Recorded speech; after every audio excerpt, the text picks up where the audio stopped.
আপনারা জানেন যে গত 1 মে 2025 ইংরেজি আন্তর্জাতিক মহান মে দিবসের কর্মসূচি পালন করিতেছিলাম।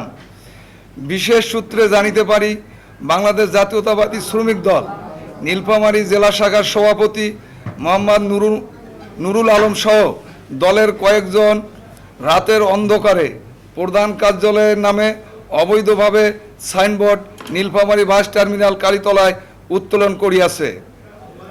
বিষয়টি নিয়ে নীলফামারী জেলার শ্রমিকদের মধ্যে জানাজানি হইলে শ্রমিকদের মধ্যে চরম ক্ষোভ ও উত্তেজনা বিরাজ করিতেছে। নীলফামারী জেলা বাস টার্মিনালের প্রধান কার্যালয়ের নামে অবৈধ সাইনবোর্ড টাঙ্গানোর কারণে গত 2 মে শ্রমিকদের দাবির পরিপ্রেক্ষিতে এক মানববন্ধন কেন্দ্রীয় বাস টার্মিনাল ট্রাফিক চত্বরে পালন করা হয়। প্রিয় সাংবাদিক ভাইরা, আপনারা অবগত আছেন যে নীলফামারী বাস টার্মিনালে প্রধান কার্যালয়ের নামে অবৈধ সাইনবোর্ড অপসারণের জন্য নীলফামারী জেলা প্রশাসককে 72 ঘন্টার আলটিমেটাম দিয়েও এক স্মারকলিপি প্রদান করা হয়।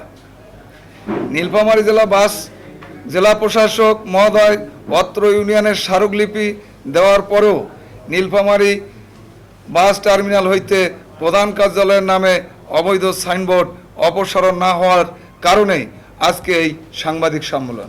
নীলফামারী জেলা বাস টার্মিনালের প্রধান কার্যালয়ের নামে অবৈধ সাইনবোর্ড উত্তোলনকারী মোহাম্মদ নুরুল আলম নীলফামারী জেলা বাস টার্মিনালের শ্রমিক ইউনিয়নের কোনো সদস্য নয় বা আমার পরিবহনের কোনো শ্রমিক নয়।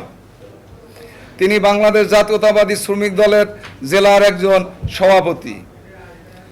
আপনাদের আরও অবগতির জন্য জানাইতেছি যে নীলফামারী সদর উপকমিটির মৃত্যু পঙ্গু দুস্থ শ্রমিকদের কল্যাণমূলক টাকা জুলাই বিপ্লবের পর হইতে দলের প্রভাব খাটিয়ে নীলফামারী জেলা জাতীয়তাবাদী শ্রমিক দলের সভাপতি মোহাম্মদ নুর আলম প্রতিদিনের কল্যাণকৃত টাকা আত্মসাৎ করিতেছে। প্রিয় সাংবাদিক ভাইরা, আপনাদের আরও অবগতির জন্য জানানো যাইতেছে যে প্রধান কার্যালয় নির্বাহী কমিটি কর্তৃক নীলফামারী সদর উপকমিটিকে অনুমোদন দেওয়ার পরেও কুখ্যাত চাঁদাবাজ বাংলাদেশ জাতীয়তাবাদী শ্রমিক দলের সভাপতি মোহাম্মদ নুর আলম দলের প্রভাব খাটিয়ে নীলফামারী সদর উপকমিটির নেতৃবৃন্দকে কোণঠাসা করে তাহাদের কার্যক্রম বন্ধ করেছে এবং নীলফামারী সদর উপকমিটি কল্যাণের টাকা দীর্ঘদিন যাবত আত্মসাৎ করিয়া আসিতেছে, অথচ সে কোনো মোটর পরিবহনের শ্রমিক নয়। সেই পরিপ্রেক্ষিতে অদ্য 7/5/2025 তারিখ অত্র ইউনিয়নের শহীদপুর কেন্দ্রীয় বাস টার্মিনালে জেলা কমিটির অত্র জেলার সকল উপকমিটির নেতৃবৃন্দ ও চলমান শ্রমিকদের উপস্থিতিতে